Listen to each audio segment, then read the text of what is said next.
So day 4, doing the same sort of thing, cleaning up the rotor, changing the brake pads, did the bottom end ball joint, cleaning everything up there.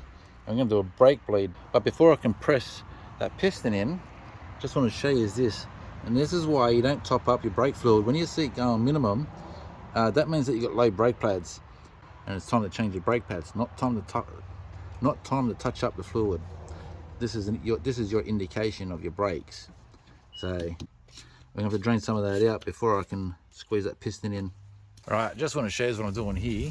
So the center, the rubber that goes in here is all brittle and breaks easy, and there's no way I'm going to heat that up to get that back into shape. So instead of trying to track down one, because I have tried and I can't find it, it's going to take too long to try and find one. I am masking it all off. So I'm going to bring down a channel of black roof and gutter, black silicone down here. The reason why roof and gutter is because it's meant for sunlight, so it's going to be okay to be along here.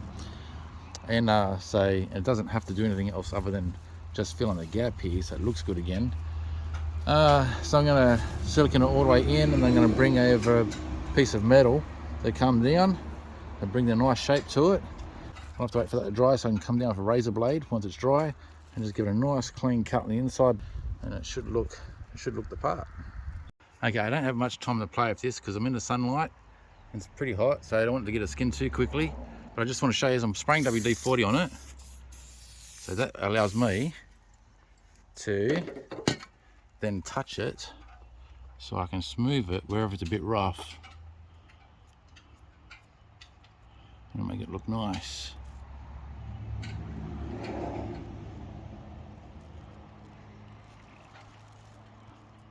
I'll take this silicone, the tape off in a minute.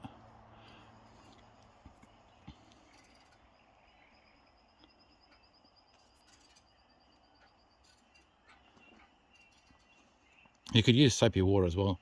Just WD-40 was the closest thing to me, so that's what I use.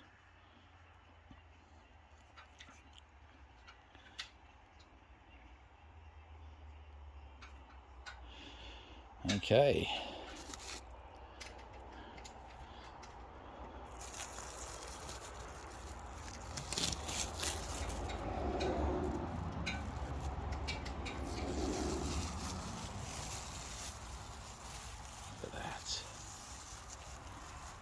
Doesn't that look sexy? I'll get the rest of it off now. I'll just put the phone down. All right, there you go. It's going to look good in a couple of hours when I can wash it. It doesn't look half bad, does it? I'm happy with that. Just don't overthink it if you're doing this, because if you go too much, then you start getting ripples and so forth. You can actually see starting to get ripples at the top there.